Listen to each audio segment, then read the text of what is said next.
ভারতের সবচেয়ে শক্তিশালী যুদ্ধবিমান হিসেবে সু-30 MKI একটি অন্যতম প্রধান বিমান।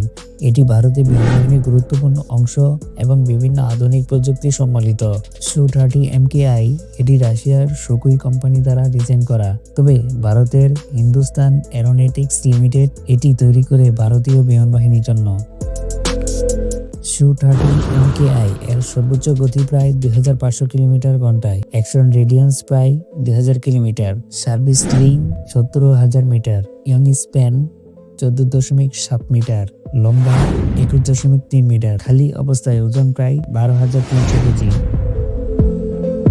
এটি বিভিন্ন ধরনের মিসাইল এবং বোমার সাথে সজ্জিত থাকে, যেমন R-77 এবং R-73 মিসাইল, KH-31 এবং KH-59 ক্ষেপণাস্ত্র।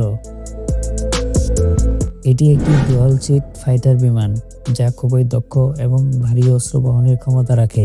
বিমানটি অত্যাধুনিক রাডার এবং ফাইটার সিস্টেমের মাধ্যমে শত্রুর উপর দ্রুত আক্রমণ এবং আত্মরক্ষা করা সম্ভব। রাডারের সাহায্যে এটি ধ্বংসাত্মক লক্ষ্য শনাক্ত করতে সক্ষম, যা শত্রু রাডার এবং মিসাইলের বিরুদ্ধে বিমানকে রক্ষা করে।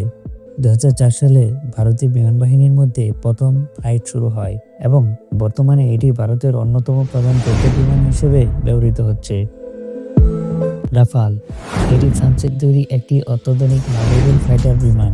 MiG-29 রাশিয়ার তৈরি একটি বহুমুখী ফাইটার বিমান যা ভারতের বিমান বাহিনীতে ব্যবহৃত হয়। ব্যাচ ভারতীয় তৈরি একটি লাইট কমব্যাট বিমান যা ভারতের সেনাবাহিনীর চাহিদা অনুযায়ী উন্নত করা হয়েছে।